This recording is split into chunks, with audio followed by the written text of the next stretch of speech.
সবার কথা শোনার ইচ্ছা আছে? তাহলে তুমি একটু শান্তি আছে, তোমার কাছে সেটা ভালো করছি। মুরগি একটু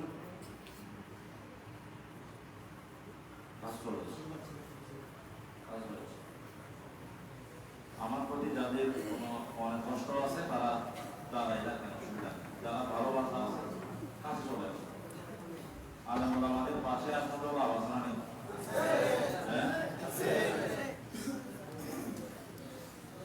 একটু নড়াচড়া করেন, একজনের জায়গায় বসে থাকলে অনেক সময় অনেক পাওয়া নড়াচড়া করেন, একটু আরাম প্রয়োজন আবার বসেন, সমস্যা নেই, চেঞ্জ হয়ে বসে। মুরব্বীরা যারা বাবার বয়সে ফেরত নিয়ে না আমাদের আছে, অনেক ইয়াং জেনারেশন আছে এখানে, অনেক ছাত্র আছে। আমি স্কুল কলেজ মাদ্রাসায় পড়ুয়া ছাত্রদেরকে বলবো তোমরা একটু তাড়াতাড়ি সামনে আসো, আমার বেশি দরকার তোমাদের। বয়স্ক যারা আছে তারা এখন আল্লাহ বিলে হয় কোনো মতে কবরে যাওয়ার সময়, সমাজ পরিবর্তনের জন্য যুবকদের দরকার আছে না নেই? কথা শোনার চেষ্টা করবেন, বুঝলে জবাব দেওয়ার চেষ্টা করবেন।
মানুষের দূর শরীর শোনা যাচ্ছে, আর অর্ধেক মানুষ এখনো বাকি আছে। যারা দূর শরীর পড়েছেন তাদের জন্য আল্লাহ দরবারে দোয়া করি, আল্লাহ তাদেরকে আল্লাহ নবীর আশেক বানিয়ে দিন। যারা দূর শরীর এখনো জবাব দিয়ে পড়ে নাই, আল্লাহ তাদেরকে পড়ার আগ্রহ দান করুন। আল্লাহুম্মা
মহব্বতে ইয়া রাসূলুল্লাহ বলতে পারবেন?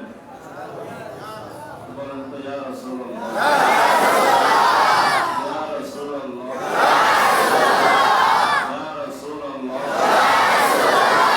নবী মেরি সঙ্গে দর তোমারা ইয়া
নবীজিকে দেখতে চায় কি চায় না?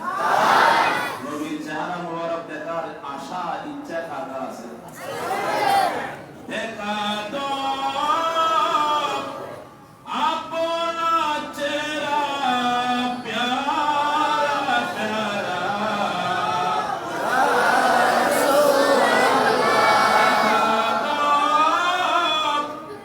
আপনা চেহারা প্যারা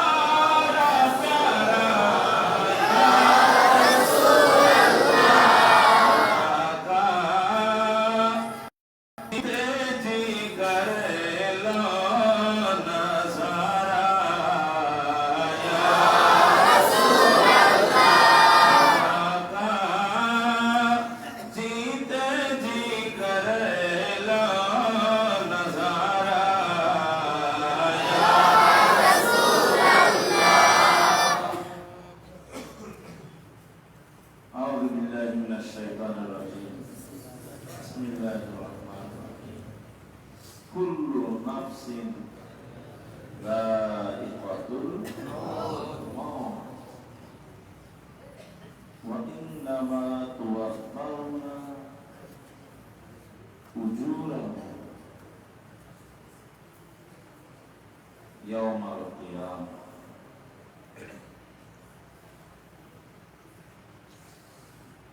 ফামান যুহজিহা আনিন নার wa udkhilal jannah faqad faz wa mal hayatud dunya illa mata'ul ghurur.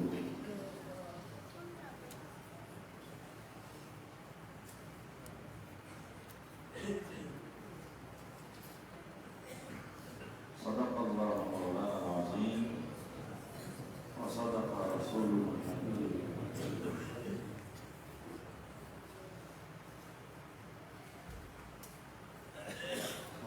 قال رسول الله صلى الله عليه وسلم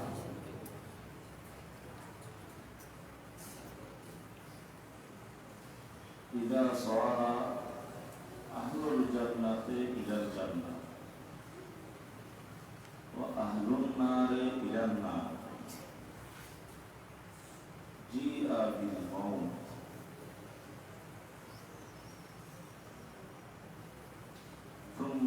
খুতবা ফায়ুনাদি মুনাদি ইয়া আহলাল জান্নাতি লা মাউত ইয়া আহলান নারি লা মাউত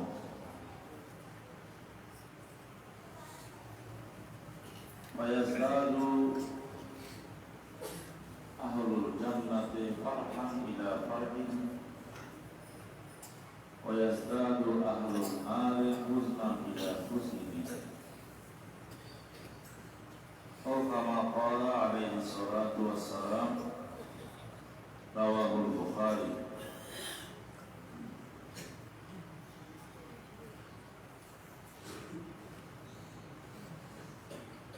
সুন্দরী পাড়া আনা বিবি জামে মসজিদের সাবেক সিনিয়র সভাপতি জনাব ইয়াসিন আলী সওদাগর সাহেবের প্রথম মৃত্যুবার্ষিকী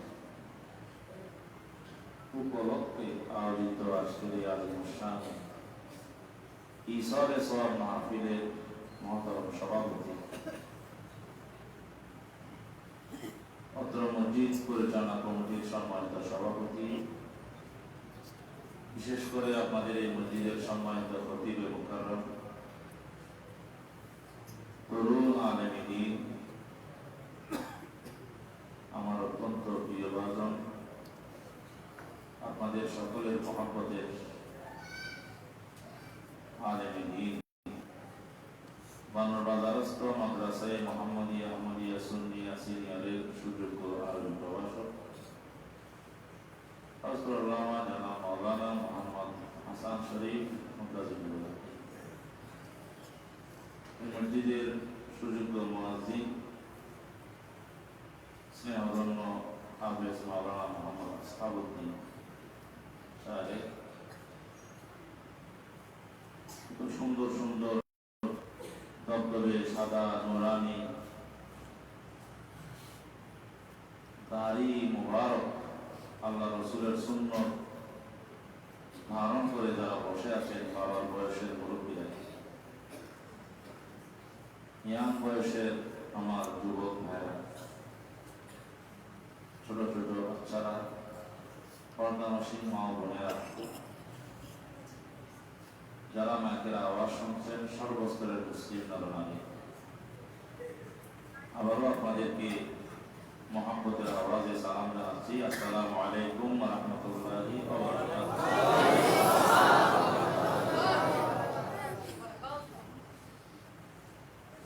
আল্লাহর নিয়ামত পেয়ে যারা শুকরিয়া আদায় করে না তারা নাফরমান।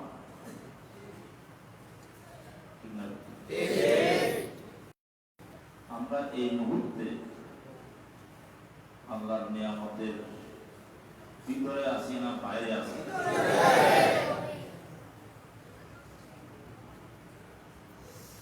কিরকম নিয়ামত? আল্লাহর নবীর হাদিস শরীফ মোতাবেক আমরা এখন জান্নাতে আছি। একটু জোরে বলুন, কোথায় আছি? এখন তো এটা মসজিদ। আল্লাহ রসুল কি বলেছেন? সারা বিশ্বে সবচেয়ে দামি জায়গা, উত্তম জায়গা কোনটা? খায়রুল বিলাদে মাসাজিদুহা, সবচেয়ে উত্তম জায়গা। আমরা বাংলাদেশের সংসদ ভবন সবচেয়ে উত্তম দেশ হিসেবে রাস্তা, আমার সংসদ ভবন এলাকার ঢোকার সময় কবি আমাদের আছে, এলা নিতে পারবো না। এটার প্রতি আমাদের অনেক শ্রদ্ধা আছে। আমাদের বাংলাদেশের 16 কোটি মানুষের সুখ দুঃখের কথা সেখানে আলোচনা করে, কিন্তু আল্লাহ দরবারে সেটার চেয়েও দামি কোনটা? বলেন না, সংসদে যাইতে পারেনি, আফসোস মনের ভিতরে আছে, কিন্তু আফসোসটা থাকবে না যদি চিন্তা করি সংসদে যাইতে না পারলে কি হবে? আল্লাহর ঘর মসজিদে তো গিয়েছে। সুবহানাল্লাহ। সংসদে জায়গার সব অনেকের আছে, কোটি কোটি টাকা খরচ করে অর্ধেক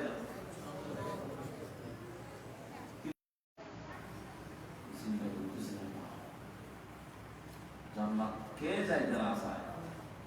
নবী গো, দয়া করে একটু যদি আমাদেরকে চিনে দিতেন, একটু জান্নাতে যাই। قالوا يا رسول الله صلى الله عليه وسلم وما رياض الجنة। নবী রে, দুনিয়ার জমিনে আবার জান্নাত কেমনে পাবো? কোথায় জান্নাত চিনবো কিভাবে? আমার দয়াল নবী বলেন, সাহাবারে, খিলাফুত যিকির, যে মজলিসের মধ্যে কোরআন হাদিসের আলোচনা হয়, যে মজলিসে আল্লাহ নবীর আলোচনা হয়, যে মজলিসে কবর হাসর ফুলসিরাতের আলোচনা হয়, যে মজলিসে মওতের আলোচনা হয়, যে মজলিসে জান্নাত জাহান্নামের আলোচনা হয়, যে মসজিদে পরকালের, যে মজলিসে পরকালের আলোচনা হয়, যতক্ষণ আলোচনা চলে ততক্ষণ সেই মজলিসটা আল্লাহর পক্ষ থেকে জান্নাত হয়ে যায়।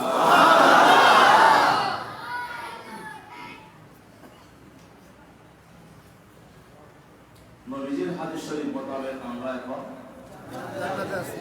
শুকরিয়া আদায় করার দরকার আছে না নেই? সবাই বলে আলহামদুলিল্লাহ।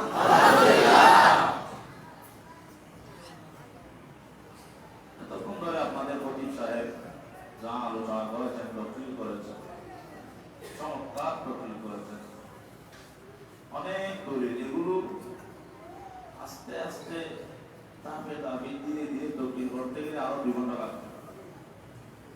আমিও চলে আসার কারণে খুব তাড়াহুড়া করে বলছি। আমি মনে করছি আসলে এটা কারো বাড়িতে ছোট প্রোগ্রাম হবে, আমাকে এত ভেঙে বলেনি, বলছে মাহফিল আছে। আমি মনে করছি কারো বাড়িতে হবে, যেটা মসজিদের ভিতরে এত সুন্দর আয়োজন, মাশাআল্লাহ, আল্লাহর দরবারে শুকরিয়া আদায় করার কোনো ভাষা নেই। চমৎকার আয়োজন হয়েছে, আপনাদের উপস্থিতি প্রাণবন্ত হয়েছে। আল্লাহ আমাদের সবাইকে কবুল করুন। আমি এরকম বুঝতে পারলে আরো আধা ঘন্টা পরে করে আসলাম, আজকে দিয়ে আমি একটু তাড়াহুড়ো করে চলে এসেছি। আপনাদের মনে কোনো কষ্ট আছে না? ছোট বাচ্চারা কথা বলবো না, ওখান না বলবো না, হ্যাঁ বলবো না, তোমার চুপ থাক। তোমাদের ওয়াজ বুঝার দরকার নেই, তোমরা শুধু শুনো। বুঝতে হবে আমাদেরকে, বালেগ হওয়ার পর থেকে যারা 12 বছরের উপরে, যাদের বয়স হয়ে গেছে, তাদের এখন বুঝার বেশি দরকার। তোমরা যারা ছোট শিশু বাচ্চা, তোমরা জি আ সিনার দরকার নেই।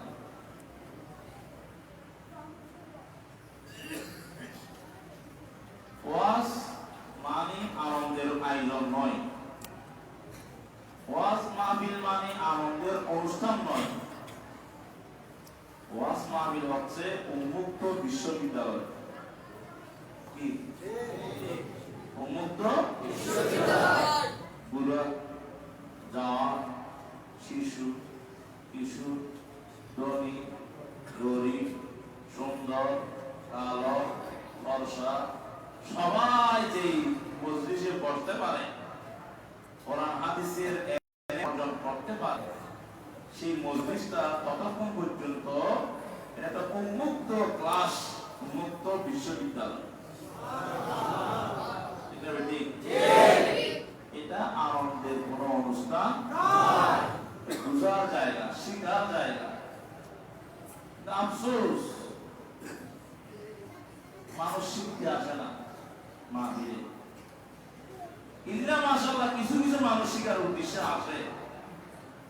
বেশিরভাগ মানুষ বক্তার চেহারা দেখতে আসে, বক্তার জামা কাপড়, পাঞ্জাবি পায়জামার স্টাইল দেখতে আসে, ফেসবুকে বক্তাটা ভাইরাল কিনা এটা দেখতে আসে, বক্তার পিছনের দাড়ি, পিছনের চুল কয়াত লম্বা, বক্তার কণ্ঠটা ইন্দ্র কিশোরের মতো কিনা, রুহানের মতো কিনা, এগুলো দেখতে আসে। বক্তা ওয়াজের মধ্যে কৌতুক করে মানুষকে হাঁকাইতে জানে কিনা, এই বক্তাটাকে নিয়ে দেশের মধ্যে প্রচুর সমালোচনা আছে কিনা, ওই বক্তার থেকে আমাদের আকর্ষণ এখন একটু বেশি। ঠিক বলেছেন, আপনারও কিন্তু সেই বক্তারই পাগল। আল্লাহ আমাদেরকে হেদায়েত নসিব করুন।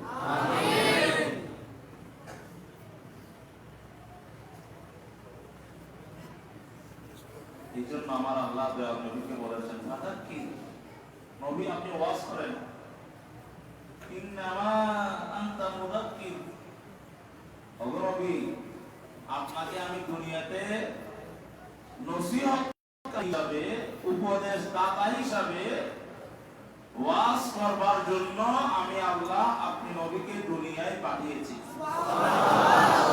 তবে যারে তারে ওয়াজ শোনাই আর লাভ নাই। ওয়াজ শোনার আগ্রহ আছে কিনা দেখেন। ফাযাক্কির ইন নাফাআতিদ যিকর, নবী রে যদি আপনার ওয়াজ, আপনার নসিহত যদি শ্রোতারা অ্যাকসেপ্ট করে, গ্রহণ করে, আপনি ওদেরকে বেশি বেশি করে নসিহত করেন, তাড়াতাড়ি রেজাল্ট পাওয়া যাবে। আপনারা কি শোনার নিয়ত নিয়ে এসেছেন? বুঝার নিয়ত নিয়ে এসেছেন? আল্লাহ আমাদের সবাইকে তৌফিক দান করুন। আমিন। জিকির করুন লা ইলাহা ইল্লাল্লাহ।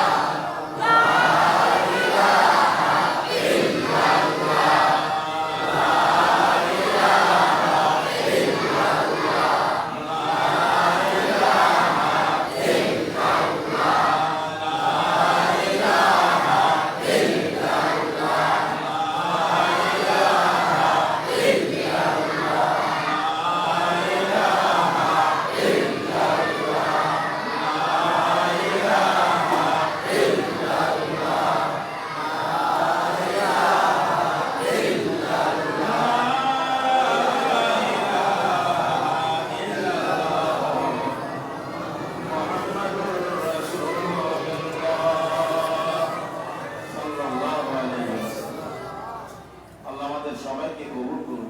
আমিন। কোরআনুল কারীমের একটা আয়াতে কারিমা তেলাওয়াত করেছি।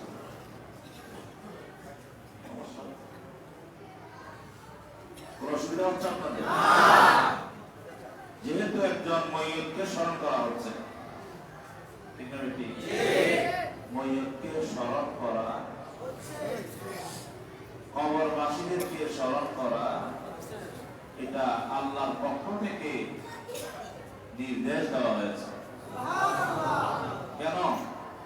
তাদেরকে স্মরণ করলে নিজের মৌতের কথা মনে পড়বে।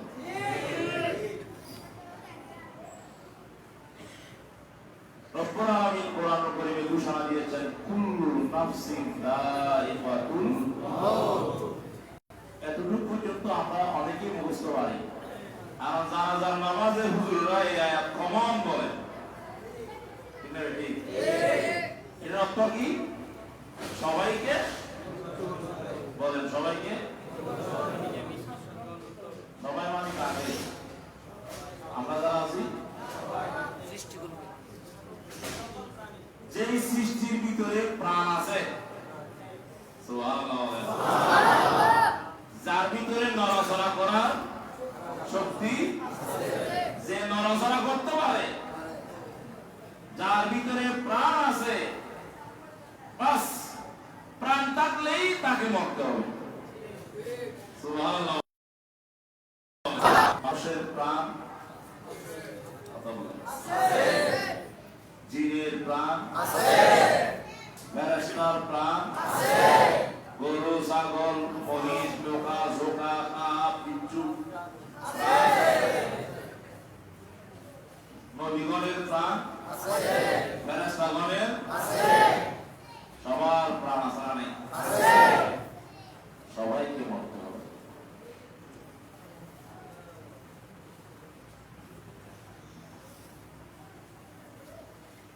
মানুষ আর কিছু ভয় থাকার না যখন রুলের টাইম এলো তখন আর মন্ত্রীগিরি চলে না। এগুলো রাজধানী যাও কাজ হয় না, সিঙ্গাপুর যাও কাজ হয় না, সারা দুনিয়ার বড় বড় হসপিটাল গুলো অ্যাম্বুলেন্স বিমান নিয়ে যায় না, কিন্তু সারা দুনিয়া ঘুরলেও আইনামা তাকুনু অবন্দা তুই কই যাবি, যেখানেই যাবি ইউদরিকুমুল মউত, তোরে সেখানে মউত দিয়ে চাপা মেরে তোর রূহটাকে নিয়ে যাবে। সুবহানাল্লাহ। বাঁচার কোনো ভয় নাই। এজন্য পৃথিবীতে একমাত্র আল্লাহর ওলিরাই মওতের সময় আসলে যখন টের পায় সময় ঘনিয়ে এসেছে, আল্লাহর ওলিরা তাড়াতাড়ি প্রস্তুতি নেয়, নিজের গোসল নিজেই করে, নিজের গোসল আমাদের মা, সকলের মা ফাতেমাতুজ জাহরা রাদিয়াল্লাহু তাআলা আনহা ইন্তেকালের আগে যখন অসুস্থ হলেন, মা ফাতেমার খেদমত করার জন্য সালমা নামে একজন সাহাবী একজন খেদমতগার ছিলেন। মা ফাতেমা টের পেয়েছেন হায়াতের বাজেট শেষ হয়েছে, দুনিয়াতে আর বেশি দিন থাকার সুযোগ আর নাই। আমার দয়াল নবীর ইন্তেকালের আগে বলেছেন, ফাতেমা রে, আমি নবীর ইন্তেকালের পরে আমার পরিবারের মধ্যে সবার আগে তুমি ফাতেমার সাথে আমার আখিরাতে দেখা হবে। ও ফাতেমা, তুমি টেনশন করিও না, আমি নবীজি ইন্তেকালের পর তুমি সবার আগে দুনিয়া থেকে বিদায় নিবা, আমি রাসূলের সাথে তোমার কবর দেশে দেখা হয়ে যাবে। মা ফাতেমা বুঝতে পেরেছেন আর বেশি দিন বাঁচার সুযোগ নাই, মওতের সময় ঘনিয়ে এসেছে। রোগে যখন ধরেছে, কিছুদিন রোগাক্রান্ত ছিলেন, মাওলা আলী মা ফাতেমার খেদমত করতে করতে মাওলা আলী বেশ কিছুদিন ধরে ঘর থেকে বের হয় নাই, মা ফাতেমার খেদমত করতেছেন। সুবহানাল্লাহ। স্ত্রী যেমন স্বামীর খেদমত করতে হয়, স্বামীকেও কিন্তু স্ত্রীর নাকি এক খেদমত হয় না,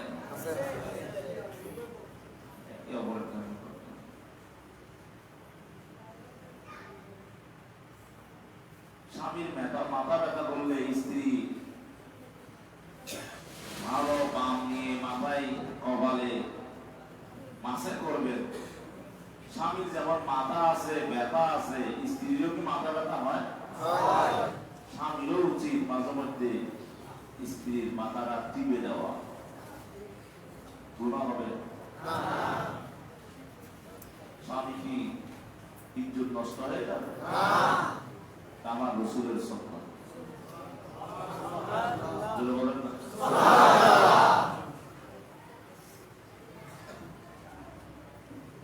মাওলা আলী মা ফাতেমার অসুস্থতার কারণে ঘর থেকে হঠাৎ মা ফাতেমা সুস্থ হয়ে গেছে। কি হয়েছে? ভাই, মা ফাতেমাকে কি আপনাদের ভালো লাগে না খারাপ লাগে? ভালোবাসি তো, দেখেন না মা রাখতেছি না, আর তোরা বেড়ে মা রাখেন না। রাস্তাঘাটে কত মহিলা আছে, কেউ মা রাখেনি আমরা, কিন্তু ফাতেমাকে সবাই মা রাখে। সুবহানাল্লাহ। সুস্থ হয়ে গেছে, মাশাআল্লাহ।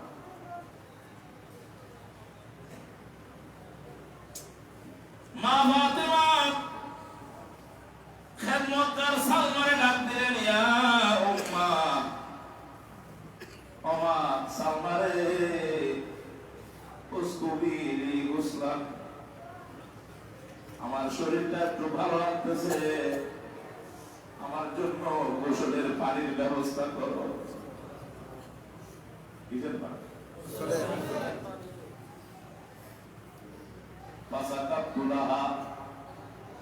মা ফাতেমার জন্য আমি সালমা গোসলের পানি নিয়ে আসলাম। ফাগতাসালাত কাআহসানি মা রাআইতুহা তাগতাসিলু। উম্মে সালমা বলতেছেন, আমার জীবনে কোনোদিন মা ফাতেমারে এরকম একবারে পরিপাটি হয়ে গোসল করতে আর কোনোদিন দেখি না। গোসল করতেছে তাই হলুদে যাওয়ার জন্য, খেলা হবে বিয়েতে, নাচের অনুষ্ঠান, গানের অনুষ্ঠান। মা ফাতেমা এমন ভাবে গোসল করলেন, উম্মে সালমা বলতেছেন, এত সুন্দর করে মা ফাতেমারে ঘরের ঠিক মাঝখানে, রুমের মাঝখানে করে আমার জন্য একটা মাটি বিছাও, একটা বিছানা করো আমার জন্য। উম্মে সালমা বলেন, বিছানা বিছাই দিলাম। মা ফাতেমা শুয়ে গেলেন। মা ফাতেমা এমন ভাবে শুয়েছেন, মুস্তাকবিলাল কিবলা, খানায়ে কাবাকে সামনে রেখে মা ফাতেমা শুয়ে গেলেন। আর উম্মে সালমারে বলতেছেন, ও উম্মে সালমা, ইন্নী মাকবুদাতুন আল-আন। উম্মে সালমারে মনে করি না আমি সুস্থ হয়েছি, আমি এখন বহুদিন বাঁচব, সেই জন্য সুন্দর করে গোসল করে দামি জামা পরেছি, কাপড় পরেছি, এটা মনে করি না। আমি একটু সুস্থ লাগতেছে কারণে আমার স্বামী আলী একটু বাইরে গেছেন। ও উম্মে সালমা, মাওলা এটা এখনো আসে নাই, আসতেছেন, আমি তো শুয়ে গেলাম বিছানায়। উম্মে সালমারে আমি মূলত গোসল করেছি কারণ আজকের এই দিনে আমি তো দুনিয়ার কোন বন্ধুর সাথে দেখা করব না, আমি আজকে ডাইরেক্ট আমার আল্লাহর সাথে দেখা করব। আমি আমার মুনিবের সাথে দেখা করব, আমি আমার নবীজির সাথে দেখা করব। আল্লাহর সাথে দিদার হবে, নবীর সাথে দিদার হবে। এই কারণে সুন্দর করে গোসল করে আজকে দামি জামা পরলাম, কাপড় পরলাম, শাড়ি পরলাম। ইন্নী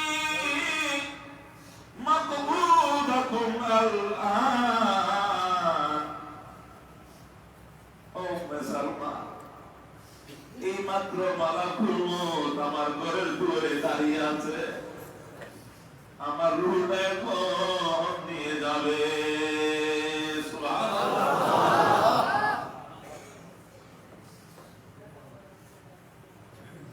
মা ফাতেমা জাহরা রাদিয়াল্লাহু তাআলা আমাদের মতো, আমাদের মা বোনদের মতো সাধারণ মহিলা ছিলেন না?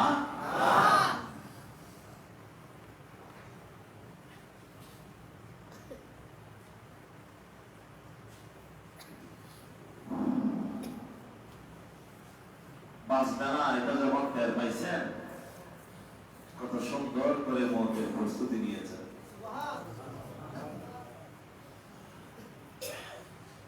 আমরা হইলে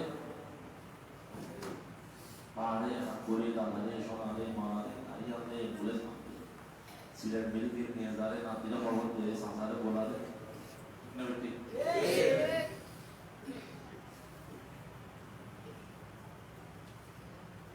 সবার মত হবে, সবার মত হবে।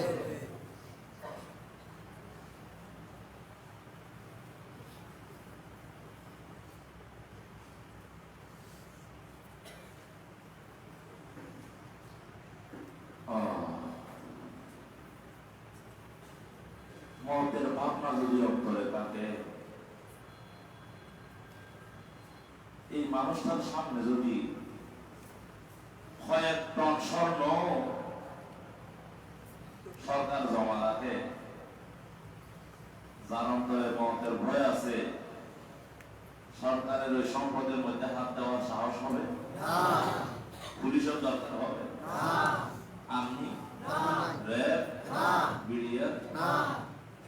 আমরা তো অক্ষম, সরকারকে বুঝাতে পারলাম না। এই দেশের পুলিশের কাঁধে অস্ত্র রাখবে না, আর্মির রাস্তায় গান নিয়ে ঘুরতে হবে না, এত বিডিআরের গুম হারাম করতে হবে না। একটা মাত্র কর্মসূচি সরকার হাতে নিতে হবে, সেটা হচ্ছে জায়গায় জায়গায় মানুষের ভিতরে ইসলামের চর্চা বাড়াই দিতে হবে। ইসলামের চর্চা মানে কিছু অনুষ্ঠানিক ইসলাম নয়, মানুষের ভিতরে মতের ভয়, কবরের ভয়, কোরআন এবং হাদিস শরীফের আলোকে মানুষের অন্তরে কবর, হাসর, ফুলসারা, জান্নাত, জাহান্নাম, এই সমস্ত চর্চা যদি আমাদের ঘরে ঘরে আমরা যদি বাড়িয়ে দিতে পারি, মানুষ যদি আল্লাহর ভয় অন্তরে ধারণ করে, সেই মানুষটা সরকারি দলের লোক হলেও আঙ্গুল ফুলে কলা গাছ হতে পারবে না। আফসোস, ধর্মের চর্চাকে আমাদের দেশে আমরা এটাকে মনে করতেছি অপশনাল সাবজেক্ট, করলে বলো, করলে বলো, না করলে নাই। এই জন্য ধর্মকে যত বেশি পিছনে রাখা হবে, মানুষের চরিত্র তত বেশি ধ্বংস হয়ে যাবে।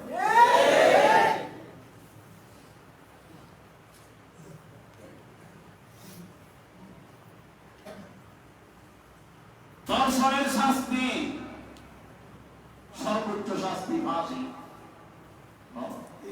আইন আছে না নাই? এখন আর ধর্ষণ হয় না বাংলাদেশে? সর্বোচ্চ শাস্তি ফাঁসি। তারপর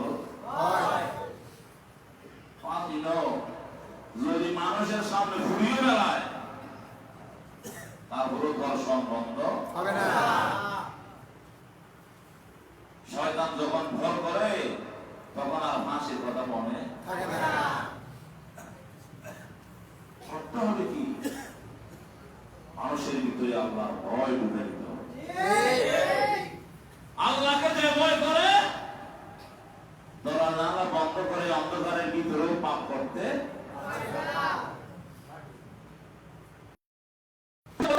পুলিশ না দেখলে হয় আকাম কুকাম।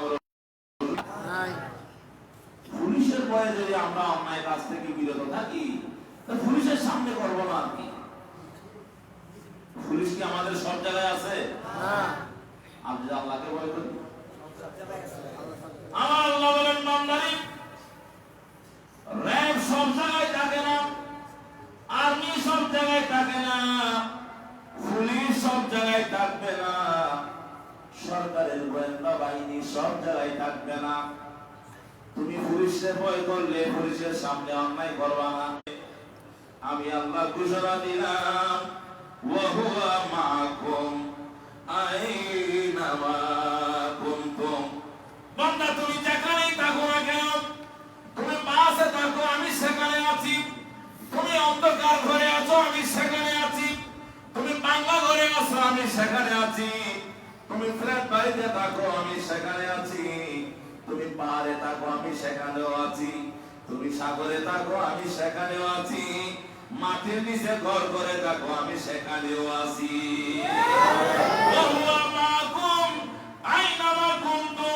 বান্দা, তুমি যেখানে, আমি আল্লাহ সেখানে। আল্লাহ নাই এমন কোন জায়গা? আল্লাহ নাই এমন কোন জায়গা? কই যাইবেন? পালাবার কোথায়? পালাইবার কোন জায়গা নাই। ইনিস্তাতাতুম আন তানফুযু মিন আকতারিস সামা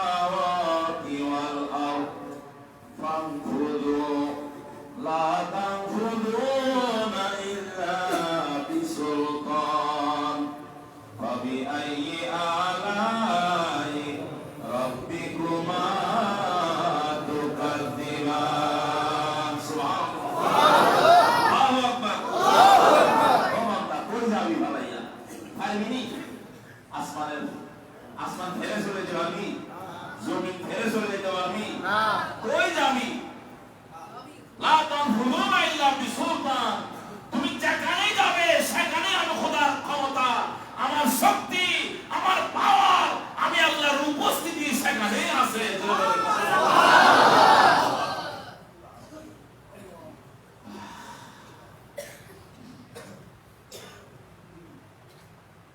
মানুষের ভিতর যদি খোদার ভয় চলে আসে সেই মানুষটা আর পাপ করতে পারে না এই জন্য সবচেয়ে বেশি দরকার কার ভয় আল্লাহ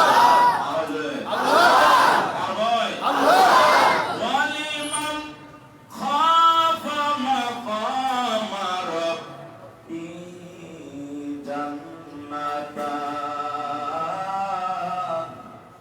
ফাবিআইয়ি আলাই রাব্বিকুমা তুকাজ্জিবান আল্লাহু আকবার আমিন বলে বান্দারে তুমি নামাজ পড়ো তুমি রোজা রাখো তুমি হজ করো তুমি যাকাত দাও তুমি অনেক নেক আমল করো সব কিছু যদি আমি খোদার কাছে কবুল হয়ে যায় আমি তোমাকে জান্নাত দেব সেই ঘোষণা আমি আল্লাহ কোরআনে দিয়েছি দিয়েছি কি দেই নাই হ্যাঁ ইন্নাল্লাযীনা আমানু ওয়া আমিলুস সালিহাতি কানাত লাহুম জান্নাতুল ফিরদাউস নুজুলা আমার আল্লাহ বলেন ঈমান নেক আমল করো তোমার জন্য জান্নাতুল ফিরদাউস অপেক্ষা করতেছে সুবহানাল্লাহ আসলে নাই জান্নাত কিন্তু আল্লাহ এই কথা বলে নাই নেক আমল করো তোমাকে দুইটা জান্নাত দেব জান্নাত দিবে দুইটা দিবে কথা দরকার তো দুইটা লাগবে না ব্যস্ত সরো হইল আমরা এটা কি সরকারি কোয়ার্টার না ভাই হ্যাঁ বউ বাচ্চা নিয়ে থাকতে পারবেন না ঘর রুম সরো জান্নাত কেন সরো না হ্যাঁ একটা জান্নাতের কথা বলতেছে আল্লাহ জমিন থেকে আসমান যত দূরত্ব একটা জান্নাতের প্রস্থ এই মাথারি প্রস্থ এত দূর জুড়ে বলেন একটা জান্নাত জান্নাত কি একটা না আটটা একটার অবস্থায় বলে আটটার অবস্থা কি অবস্থা ঠিক না বেটি ও মুসলমান ভাইরা রব্বুল আলামিন ডাক দিয়ে বলে বান্দারে তুমি আর যাই পারো না কেন তোমার অন্তরে আমি খোদার ভয়টারে যদি জায়গা দিতে পারো আমি সূরা আর রহমানের মধ্যে ঘোষণা দিচ্ছি তোমার অন্তরের ভিতরে একটা জিনিস লালন করো মরিদ রে হাসরের ময়দানে পুরা মুখ কেমনে তুলে দেখাবো আল্লাহ কেউ জানে না আমি গভীর রাত্রে কি আকাম প্রোগ্রাম করেছি তুমি আল্লাহ তো দেখেছো হাসরের ময়দানে তোমার সামনে কেমনে দাঁড়াবো রব্বুল আলামিন নাগাগ অবস্থায় সারা দিন ছিলাম কেউ জানে না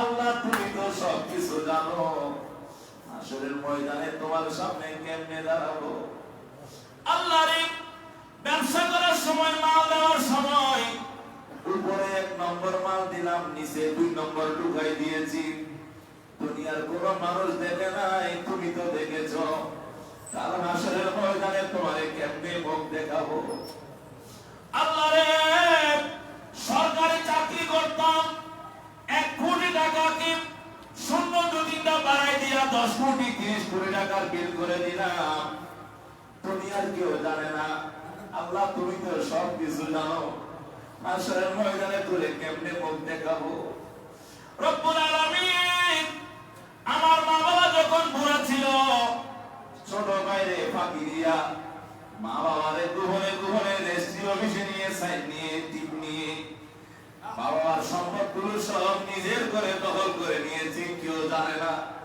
তুমি আল্লাহ তো জানো কাল হাসরের ময়দানে তোরে কেমনে মুখ দেখাবো। আমার রব্বুল আলামিন ডাক দিয়ে বলে বান্দারি সূরা আর-রহমানটা খুলে দেখো, ওয়ালিমান খাফা মাকাম রাব্বিহি জান্নাতান। ও বান্দা, গুনাহ যখন করে ফেলেছো, এবার বসে বসে নিজের ভিতরে একটা ভয় সৃষ্টি করো, কাল হাসরের ময়দানে আল্লাহর সামনে কিভাবে দাঁড়াবো। বান্দারে, তোর অন্তরের ভিতরে যদি হাসরের ময়দানে আমার সামনে কেমনে দাঁড়াইবা, কেমনে দাঁড়াইবা, কেমনে দাঁড়াইবা, এই ভয়টা যদি তোর অন্তরে লালন করতে পারিস, আমি ঘোষণা দিলাম দূরে আমি খোদা রহমানুর রহিম হিসাবে 2টা জান্নাত তুলে দান করে দেব। আল্লাহু আকবার। আর বল আল্লাহু আকবার। আল্লাহু আকবার। কলবে যাকিরতে মুঝে और रोने वाली आँख दे। সুবহানাল্লাহ। এজন্য যারা আল্লাহওয়ালা মানুষ, ওরা আল্লাহর কাছে শুধু একটা কলম চায়, আল্লাহ এমন একটা কলম দাও যে কলমের ভিতরে সবসময় তোমার কথা মনে থাকবে, এমন 2টা চোখ দাও যে 2টা চোখ তোমার বয়ে সবসময় কান্নাকাটি করবে। কলবে যাকির দে মুঝে और रोने वाली आँख दे ताकि मैं रोते रहूं तेरी रज़ा के वास्ते। सारा दुनिया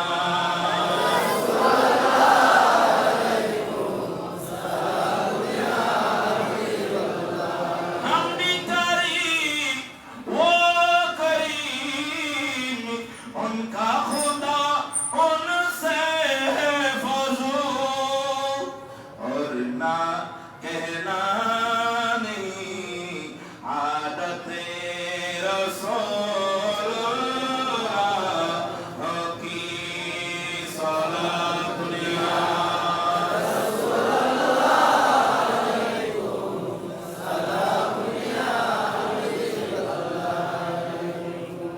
দরুদ শরীফের আওয়াজে বুঝা যাইতেছে হুজুর আল্লাহর ওয়াস্তে আমাদেরকে ছায়া দেন। হ্যাঁ, দরুদ শরীফ সরোইছেন আওয়াজ ইবা হদ্দ সরোই আওয়াজ সরোই না দরুদ শরীফ। হ্যাঁ, আটটো বড় বড় হ্যাঁ, যারা দুয়ো মুরব্বী ইগো তার সাথে ইগো তার সাথে কোনো হচ্ছে পিছনে নাকি দরুদ শরীফের আওয়াজ সরোই আমার তো গোসাও লাগে তারা আমার বিরুদ্ধ হতে যা। হ্যাঁ, একটু আল্লাহকে ডাকি আল্লাহ আল্লাহ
তাদের ইচ্ছা নাই তাদেরকে শুনি, কার কার ইচ্ছা আছে হাত তোলেন।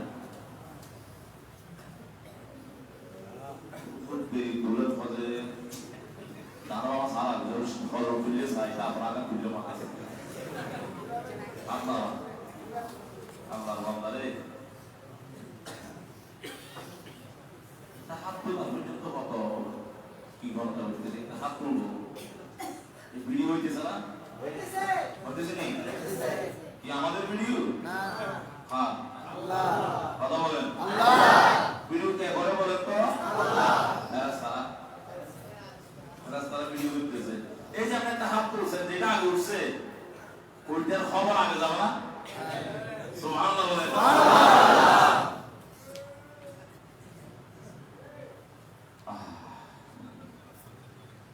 হযরত আবু হুরায়রা রাদিয়াল্লাহু তাআলার হাদিস, আমার দয়ার নবী বলেছেন, কানা রাজুলুন ইয়াসিফু আলা নাফসি, বনি ইসরাইলের একজন মানুষ ছিল বড় গুনাহগার, বড় গুনাহগার। বুখারী শরীফের ব্যাখ্যার মধ্যে লেখতেছে লোকটার বড় গুনাহ কি ছিল? আসাদুল্লাহ গুনাহ তুমি শুরু দিতে হবে কি বলছো?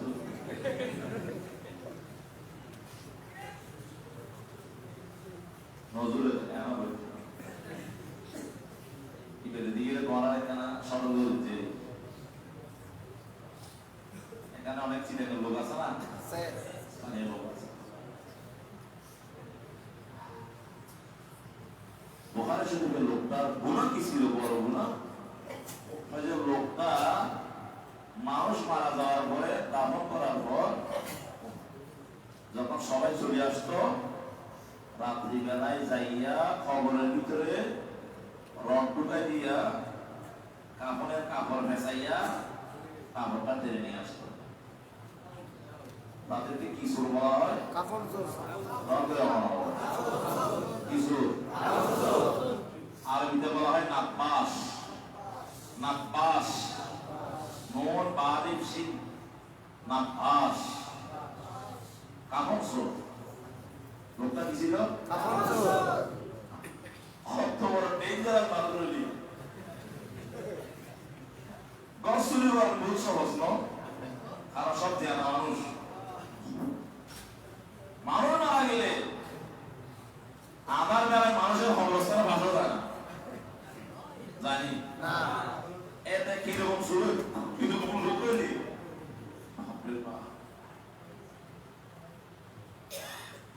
কাপড়ের কাপড় খবরের ভিতর থেকে নিয়ে আসতো। নাউজুবিল্লাহ, মুসলমান, এই মানুষটা যখন বৃদ্ধ হয়ে গেল, বুড়া হয়ে গেল,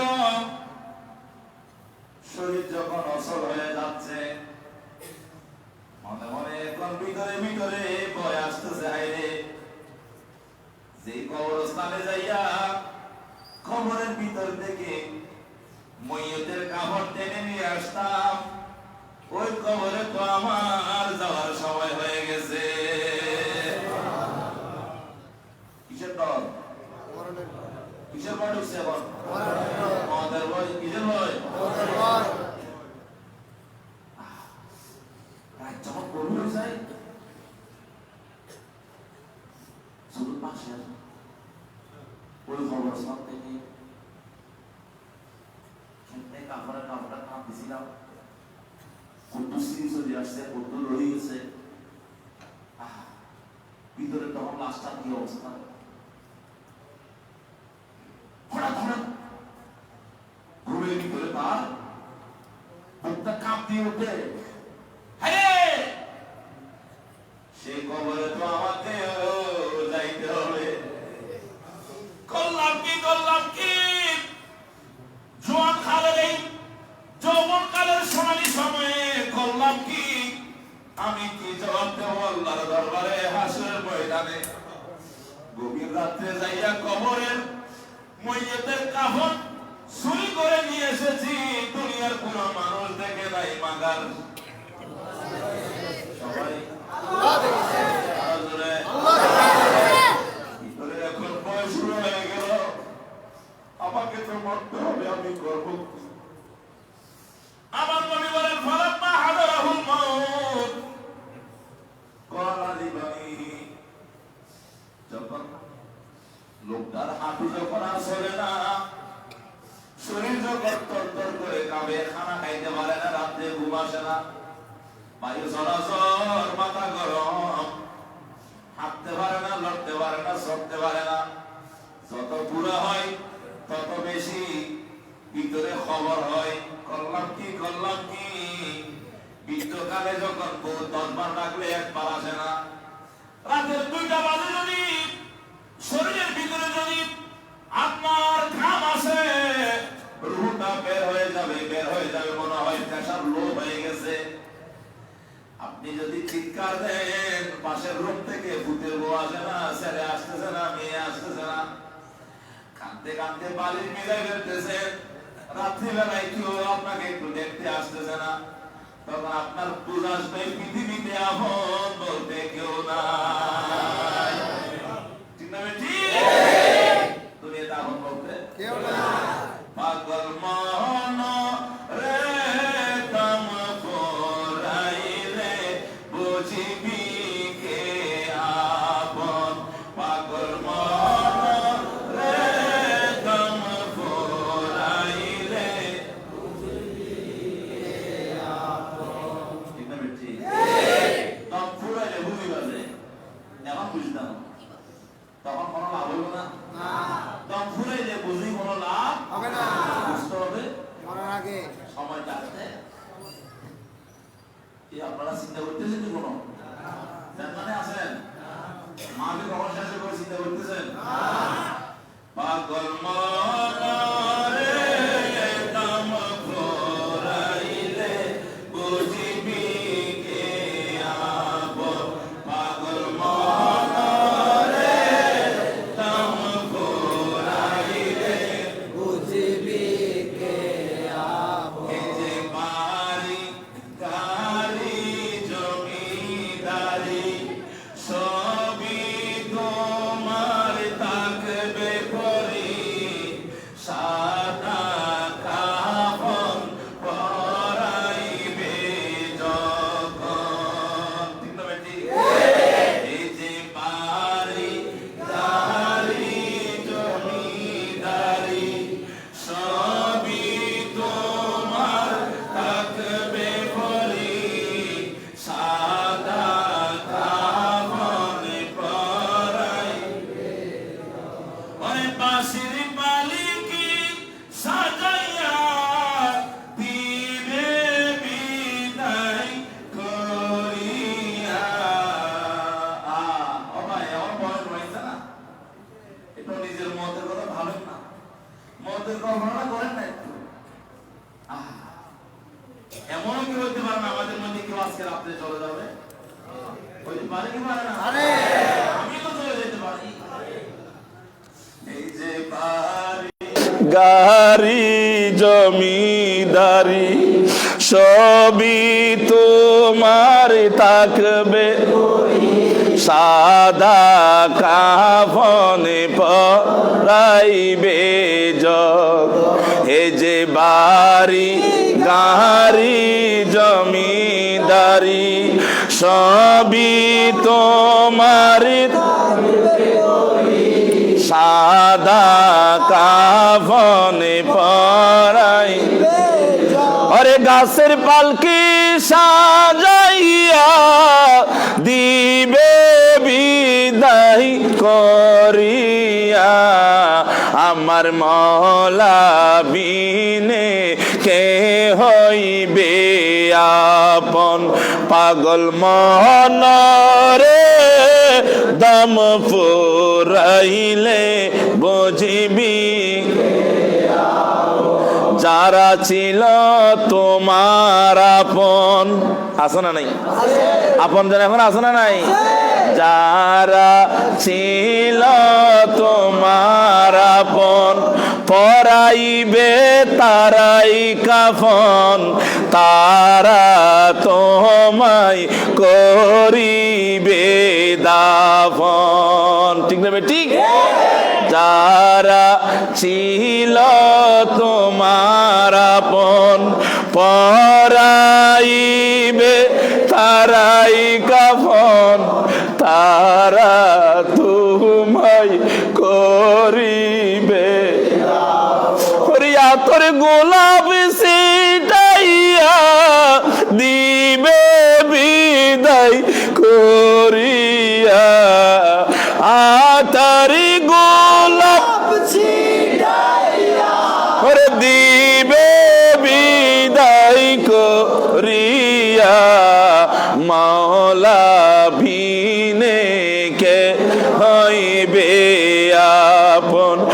পাগল মন রে দাম ফুরাইলে বুঝিবি কে পাগল মন রে দাম ফুরাইলে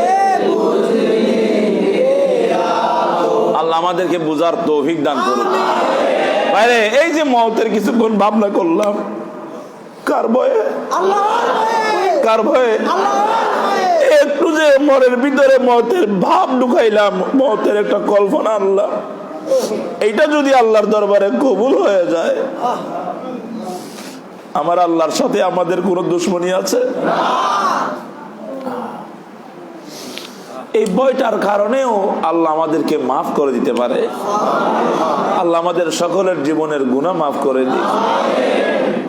ওই কাফন সুর মনে আছে না? আছে। মওতের ভয় চলে আসছে।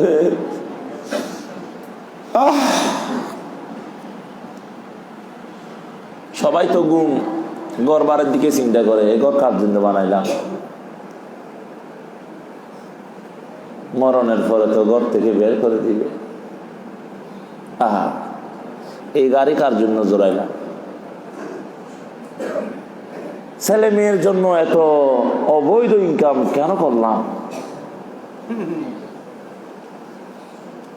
হ্যাঁ, করলাম কি? জীবনের সোনালী সময় কোথায় শেষ করলাম? কেন এ কাম করলাম? কেন করলাম? আমার দয়াল নবী বলেন, যখন লোকটা বুঝতে পেরেছে আর বেশি দিন বাঁচবে না, মওতের সময় ঘনিয়ে এসেছে, ছেলেদেরকে ডাক দিয়ে, মেয়েদেরকে ডাক দিয়ে, বিবিকে ডাকলেন, ঘরের সবাইরে ডাক দিয়ে এখন নসিহত করতেছেন, ও আমার সন্তানরা,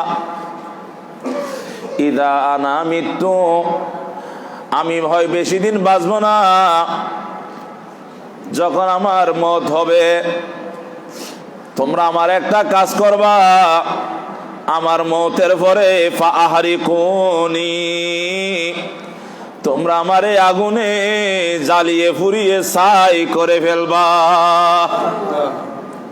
ফুতেরে বলতেছে, আমি মরে গেলে আমার আগুনে ফোড়াই ফেলবি, ফুত আমার আগুনে ফোড়াই ফেলবি। ফুরিবার পরে দেখবি যে আমার শরীরের অনেক হাড্ডি গুড্ডি গোস্ত গুলো রয়ে গেছে, কিছু কিছু, এগুলোকে ভালো করে ফিসে ফেলবি।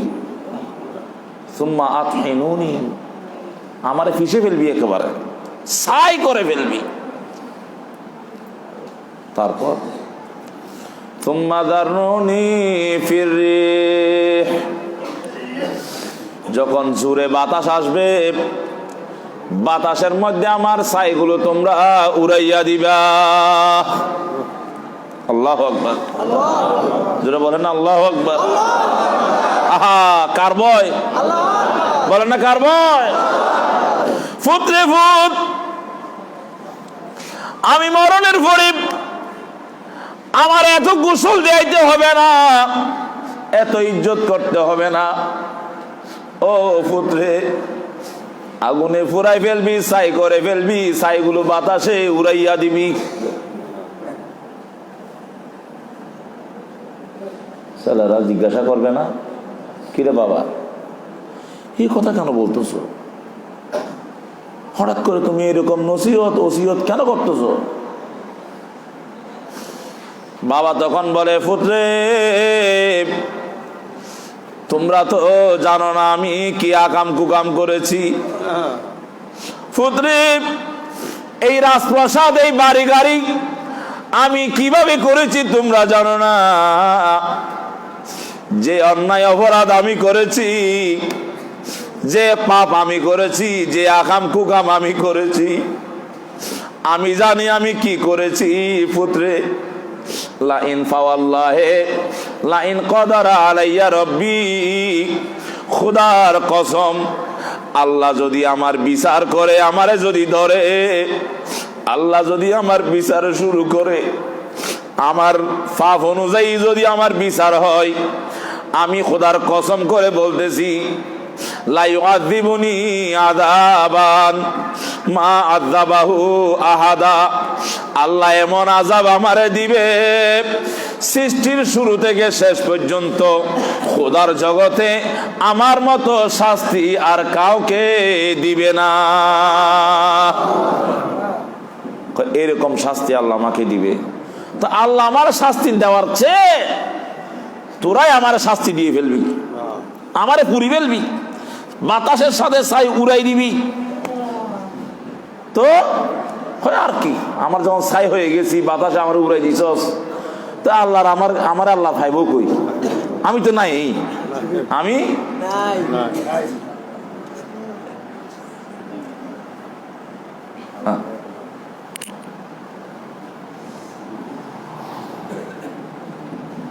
আল্লাহ চাইলে পারে কি পারে না? হ্যাঁ,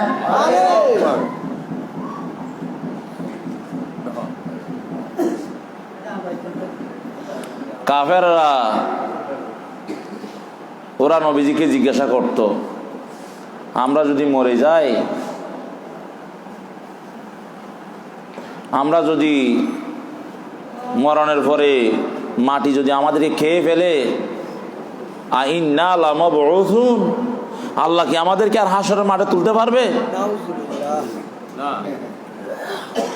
আইদা মিতনা ওয়া কুন্না তুরাবা ওয়া ইজামা আইন্না লামাবউসুন, সূরা সাফাত।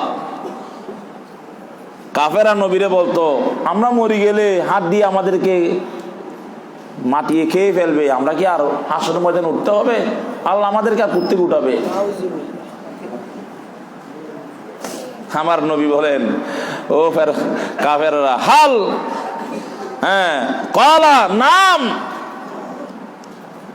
আমার আল্লাহ উত্তর দিলেন, নবীরে আপনি তাদেরকে বলেন, হ্যাঁ, তোমরা যখন মাটির সাথে মিশে যাবে, আমি আল্লাহ তখনও তোমাদেরকে আবার আমি আল্লাহর সামনে তোমাদেরকে জীবিত করব।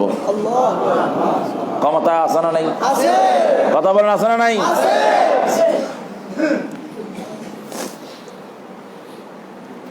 ওই লোকটা বলল, আমি যদি মরে যাই তোরা আমার এভাবে ছাই করে ফেলবি। আমার নবী বলেন, ফালাম্মা মাতা ফুইলা বিহি যালিক, সত্যি সত্যি কিছুদিন পরে লোকটা মারা গেছে। এখন যেরকম যেরকম ওসিয়ত করছে ছেলেরা, বাস একদম আগুন ঝালাইয়া পোড়াইয়া ছাই করে।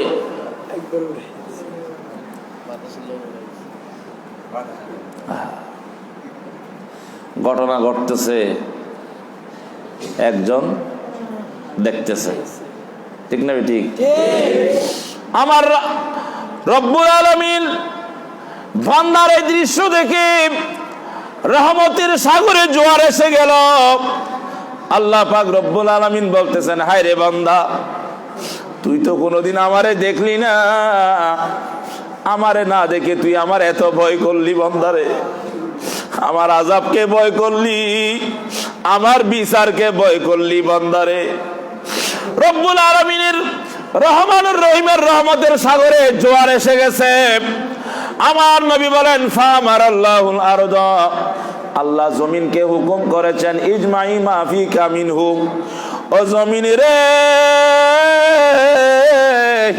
যেই বান্দার ছাই তোমার বুকের মধ্যে ছড়িয়ে আছে, আমি আল্লাহ তুরে হুকুম করলাম আমার ওই বান্দার সবগুলো ছাই এক জায়গায় করে দাও।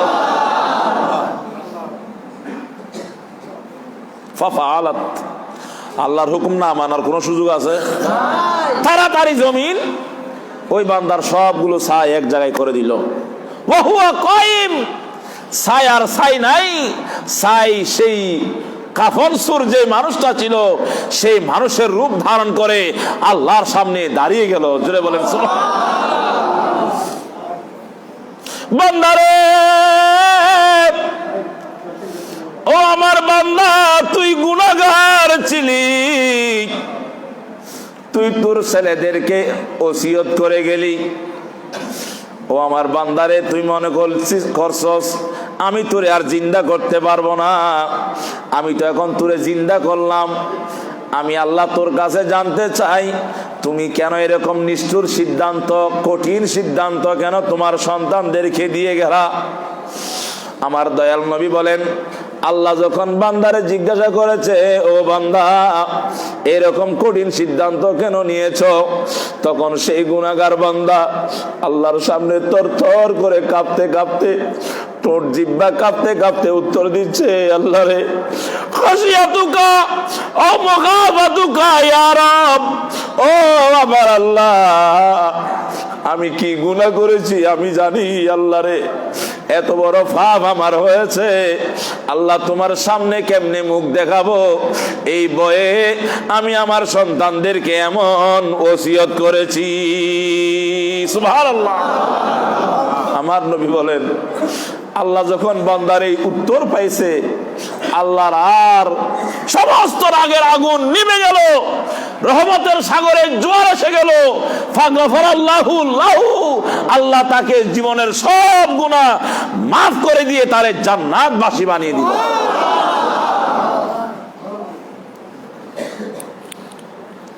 সে আল্লাহ এখন আর নেই। হ্যাঁ, কি বলেন? ওই আগের আল্লাহটা এখনো আছে? বিশ্বাস হয়নি? আগের আল্লাহটা যদি এখন থাকে, এই বিশ্বাস যদি অন্তরে থাকে, ভাই আমরা কি চাইলে এখনো যত বড় গুনার পাহাড় মাথায় থাকুক না কেন, শেষ নবীর উম্মত না আমরা? কথা বলেন। ওই বেড়া তো শেষ নবীর উম্মত ছিল না। হ্যাঁ, আমরা তো শেষ নবীর উম্মত, আমরা সৃষ্টির সেরা নবীর উম্মত। আল্লাহ বলে, বান্দারে এক ফোঁটা সুখের পানি কোনো মতে কষ্ট করে বাইর কর, বেশি লাগতো না, কয় ফোঁটা? এক ফোঁটা বাইর কর। হে, তারা তো অনেক কষ্ট করেছে, তোদের এত কষ্ট করতে হবে না কোনো মতে। বলো না, এক ফোঁটা কিসের পানি? এক দর্দ কা মারা রোতা হ্যায় जब सारा आलम सोता है, इस दर्द मोहब्बत के सदके अब जिक्र नबियों होता है। सला दुनिया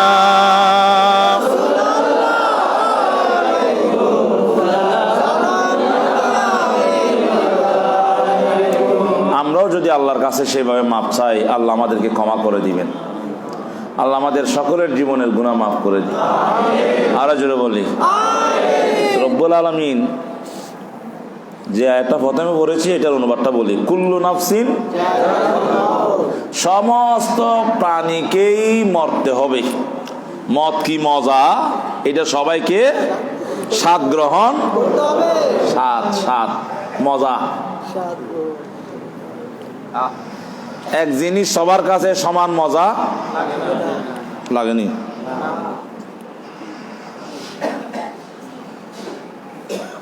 গরুর গোশত মজা না? আর মাথা না মজা। গরুর গোশত মজা নেই, মজা। যত মজাই হোক, কিন্তু জন্ডিস রুগীরে দিলে মজা না। হ্যাঁ, জন্ডিস রুগীরে যদি ভাই বুনা গরু গোশত আনে দিলাম, যে কারণ হাসো না, গালের ভিতরে দিলে মাটির মতো লাগে। জন্ডিস রুগীর কাছে গরু গোশত মজা নেই, কিন্তু একই গোশত যদি আরেকজনকে দেয়, ভাই আরেক প্লেট আসেনি, কি হইব? আরেক প্লেট আসেনি। একই জিনিস একজনের কাছে কত মজা, আরেকজনের কাছে কোনো মজাই নাই। মত এমন জিনিস, মত আসলেই মজার জিনিস যদি ইমানদার হয়, ঠিক না? ঠিক। এই জন্য আমার নবী বলেন, আল মাউতু তুহফাতুল লিল মুমিনিন। আমার নবী বলেন, মত বয়ের জিনিস নয়, আল্লাহ যারে ভালোবাসে তারে উপহার হিসাবে মত দান করে। মত বড় মজার জিনিস, মত বড় মজার জিনিস, কথা বলেন, মত বড় মজার জিনিস যদি ইমানদার, হয়। মত বড় বয়ের জিনিস, মত বড় তিতা যদি বেঈমান হয়, মুনাফিক হয়। মুনাফিক। হয়। আল্লাহ আমাদের সবাইকে হেফাজত করুক, আমিন। ইমানদার হিসেবে দুনিয়া থেকে যাবার তৌফিক দান করুক, সবাইকে মতের স্বাদ গ্রহণ। করতে হবে। ওয়া ইন্নামা তুওয়াফাউনা উজুরাকুম, ওয়া ইন্নামা তুওয়াফাউনা উজুরাকুম। ও বান্দা, তোরারে তোদের সমস্ত আমলের পুরস্কার বিনিময় তোমাদেরকে দেওয়া হবে। কম দিম না বাসি দিম যে না, আল্লাহ কাছে বরাবর যদ্দুর পাইবা। তুওয়াফাউনা উজুরাকুম, তোমাদের যার যা পাওয়ার হকদার আমি সব দিয়ে দেব। এখন দেব না, ইয়ৌমাল কিয়ামা। কখন দেব? কেমন? ওয়া ইন্নামা তুওয়াফাউনা উজুরাকুম ইয়াউমাল কিয়ামা। ও বান্দা, কিয়ামতের দিন তোমাদের সব পুরস্কার তোমাদেরকে দিয়ে দেব। সুবহানাল্লাহ। তবে সবাইকে মওতের স্বাদ গ্রহণ করতে হবে। তাহলে বোঝা গেছে মানুষ মরে মরবে, জিন মরবে, ফেরেশতা মরবে। ফেরেশতার ভিতরে একটা ফেরেশতা আছে যারা দেখলে আমাদের বেশি ভয় লাগে। তার নাম কি বলেন যায়? সবাই বলেন না। মালাকুল। যে ফেরেশতা রূহ কবজ করে তারে কি বলে? তার নাম কি? আজরাইল। তার নাম হইল আজরাইল আলাইহিস সালাম। তার নাম কি? আজরাইল আলাইহিস সালাম। যে আজরাইল আমাদের রুহটারে কবজ করে, সমস্ত প্রাণীর রুহ কবজ করে যে আজরাইল, আমার নবী বলতেছেন ওই আজরাইলকেও মরতে হবে। আল্লাহ ওয়া নুফিখা ফিস-সূর ফাসাইকা মান ফিস সামাওয়াতি ওয়াল আরদ ইল্লা মান শাআল্লাহ। আল্লাহ বলেন সবাই মরে যাবে, তবে আমি আল্লাহ যারে বাঁচায় রাখি তারা বেঁচে থাকবে। সাহাবারা জিজ্ঞাসা করলেন, হুজুর আল্লাহ আবার হারে হারে বাঁচায় রাখিব? আমার নবী বলেন সবার মৃত্যুর পরে 4 জন ফেরেশতা বেঁচে থাকবে। সুবহানাল্লাহ। কয়জন? 4 জন ফেরেশতা বেঁচে থাকবে। মিকাইল, ইসরাফিল, আজরাইল, জিবরাইল আলাইহিমুস সালাম। সবচেয়ে বড় ফেরেশতা কয়জন? 4 জন। এই 4 জন লাস্ট, সবার মৃত্যুর পরে সর্বশেষ। আল্লাহ তো আছেই, আল্লাহ ছাড়া আর কয়জন আসবে? 4 জন থাকবে। আল্লাহ কইবো, এ আজরাইল মালাকুল মউত মাম্মাকা মিন খলকি, আমার এই সৃষ্টি জগতের মধ্যে কে কে বেঁচে আছে? মালাকুল মউত বলবে, আল্লাহ রে, মিকাইল, ইসরাফিল, জিবরাইল ও আব্দুকা দাঈফ আজরাইল। সুবহানাল্লাহ বলেন। মিকাইল, ইসরাফিল, জিবরাইল। আর নিজের কথা কেমনে কয়? আমার মতো দুর্বল আর কেউ নাই আল্লাহ, সবচেয়ে দুর্বল হইলাম আমি আজরাইল। দেখছেন আপনারা তো যারা ইয়াং, ইয়ানে ব্যাসলেট পরেন, টাইট টাইট ফ্যান পরেন, সিনা ফুলাইয়া হাঁটেন, জিম করলে তো কথাই নেই না। হাঁটার সময় একটু এটা সামনের দিকে থাকে না, মনে করে যে আমার চেয়ে শক্তিশালী। ভাইরে, যে বেড়া গোটা কুল কায়নাতের রুহু কবজ করে, কুল কায়নাতের রুহু যিনি কবজ করেন, উনি আল্লাহর সামনে বলতেছে আব্দুকা দাঈফ, ও খোদা সবার মৃত্যু হয়ে গেছে, এখন বাঁচি আছে মিকাইল, ইসরাফিল, জিবরাইল, আর তোমার সবচেয়ে দুর্বল বান্দা আমি আজরাইল। সুবহানাল্লাহ বলেন। আল্লাহর সামনে মালাকুল মউত নিজেরে বলতেছে আমি সবচেয়ে দুর্বল, আর তুমি আমি। পাওয়ার থাকলে তো কোনো কথাই নেই। হ্যাঁ, কিন্তু যতই হ্যাডাম দেখাও না কেন, 10 মিনিটের ভিতরে 3 বার বাথরুমে গেলে তখন আর সার খোঁজ হাই আর হারি না, স্যালাইনের পানি আনো। আল্লাহ জবানদা এত হ্যাডাম দে হালি যে তুই বাথরুমে 3 বার গিয়েছে মাত্র, 5 মিনিটের ভিতরে 3 বার আহে যাওয়া হয়েছে, এরপরে লুঙ্গি গলি যার সাফের ফ্যান আর থাকে না, বেল আর ছাপ দিয়ং লাগে, ফ্যান ফুরি যার। ঠিক না ঠিক? আল্লাহর সামনে কারো হেডাম চলবে? আল্লাহ বলে, ও মিকাইল, ও ইসরাফিল, ও মালাকুল মউত, এদের রূহ কবজ করো। কবজ করবে। ও মালাকুল মউত, লাবুদ্দা লাকাল মউত, তোমাকেও মরতে হবে, তুমিও মৃত্যুবরণ করো। এরপরে সর্বশেষ থাকবে জিব্রাইল। ও জিব্রাইল, এখন কারা কারা বেঁচে আছে? কয় হুজুর, আল্লাহ আনতাল বাকি, আনতাল বাকি। আল্লাহ রে, ওয়ায়াবকা ওয়াজহু রাব্বিকা যুল জালালি ওয়াল ইকরাম। আল্লাহ একমাত্র তুমি আছো, তুমি খালেক, তুমি বাকি। আল্লাহ তুমি হুয়াল হাইয়ুল কাইয়ুম, তোমার কোনো মওত নাই। কিন্তু আমি জিব্রাইল একজন আছি, তবে আনা মাইয়িত, আমাকেও মরতে হবে। আল্লাহ আমাকেও মরতে হবে। আহা, জিব্রাইলও মৃত্যুবরণ করবে। বোঝা গেছে মত এমন জিনিস, এটা কাউকে, যে বেড়া মানুষের রুহ লই যায়, হে বেড়াও মরতে হবে। ঠিক না ঠিক? অতএব মতের ভয় অন্তরে রাখার দরকার আছে। সবাই মৃত্যুবরণ করার পরে আর কেউ মরার বাকি আছে? হ্যাঁ, নাই বিলে। আমার নবী বলতেছেন, সবাই মৃত্যুর পরে রব্বুল আলামিন আবার সবাইরে যখন জিন্দা করবে, জিন্দা করার পরে বিচার হবে, সব শেষে জান্নাতীরা জান্নাতে চলে যাবে, জাহান্নামীরা জাহান্নামে।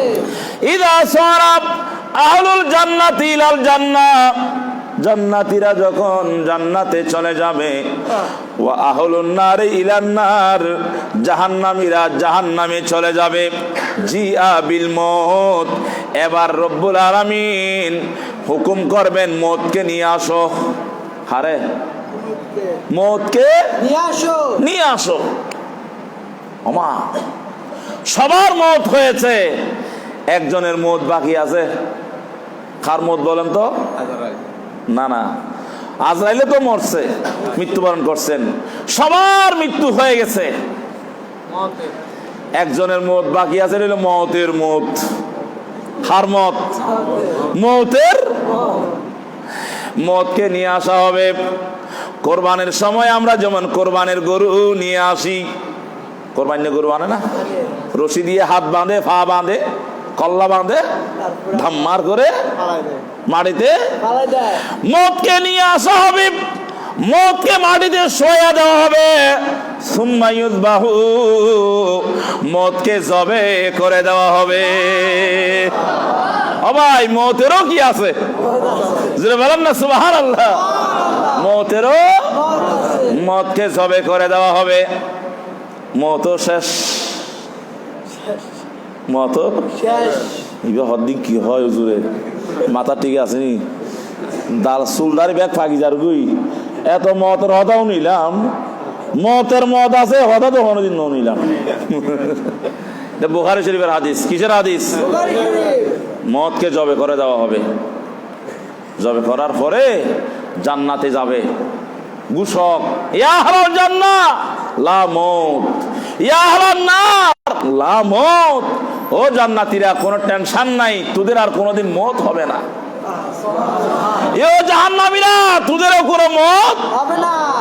আমার নবী বলেন, ফায়াজদাদু আহলুল জান্নাতে ফারহান ইলা ফারহিহিম, জান্নাতীরা খুশিতে লাফাবে, কারণ আমাদের আর মরতে হবে না। সুবহানাল্লাহ। ওয়াজদাদু আহলুন নারে হুজনান ইলা হুজনিহিম, জাহান্নামীরা চিল্লাইয়া চিল্লাইয়া কাঁদবে, আল্লাহ রে মওত হবে না, এটা তো বড় দুঃসংবাদ আমাদের জন্য। জাহান্নামের আগুন আর সহ্য করতে পারি না, আল্লাহ রে জাহান্নামে না ফুরাইয়া যদি আমাদেরকে আরেকবার মওত দিয়ে দিতা, আমাদের জন্য অনেক বড় খুশ নসিব হইত। ও মুসলমান ভাইরা, দুনিয়ায় থাকতে জান্নাতি হওয়ার চেষ্টা করেন। যদি না হয়, জাহান্নামে গেলে আর জাহান্নামের আগুনের যন্ত্রণা সহ্য করতে পারবেন না। আমার আল্লাহ আমাদের সবাইকে জান্নাতি মানুষ হিসাবে কবুল করুক। সময় অনেক হয়ে গেছে, আর দেরি করার সুযোগ নাই। ফামান যুহজিহা আনিন নার ওয়া উদখিলাল জান্নাহ, আল্লাহ বলে যাদেরকে জাহান্নাম থেকে মুক্তি দিয়ে জান্নাত দেওয়া হয়েছে, ফাকাদ ফাজা, মূলত তারাই সফল হয়েছে। তারাই, আল্লাহর ভাষায় যারা জান্নাতি তারাই সফল। যারা জান্নাতি তারাই সফল। তারাই সফল। ও বান্দারে, ওয়ামাল হায়াতুদ দুনিয়া ইল্লা মাতাউল গুরুর, যদি বা তোদেরকে আমি দুনিয়ায় পাঠাইছি, আমি আল্লাহ তোদেরকে বলে দিচ্ছি এই দুনিয়াটা হচ্ছে একটা দুঃখার জায়গা, এটা প্রতারণার জায়গা, এটা বাটফারির জায়গা। এই দুনিয়ার জন্য এত পাগল হইও না, দুনিয়া তোমাদের আপন নয়, এটা তোমাদের জন্য ধোঁকা ধোঁকা ধোঁকা। তোমরা আখিরাতমুখী হয়ে যাও। রব্বুল আলামিন আমাদের সবাইকে আখিরাতমুখী হয়ে কবরের চিন্তা, হাসরের চিন্তা, মওতের চিন্তা অন্তরে ঢেলে দিয়ে আল্লাহ আমাদের সবাইকে সিরাতুল মুস্তাকিমের উপরে, সরল সঠিক পথের উপরে দায়েম আর কায়েম রাখুক। আমিন। ওয়া আখিরু দাওয়ানা আনিল হামদুলিল্লাহি রাব্বিল আলামিন। ইয়া নবী সালাম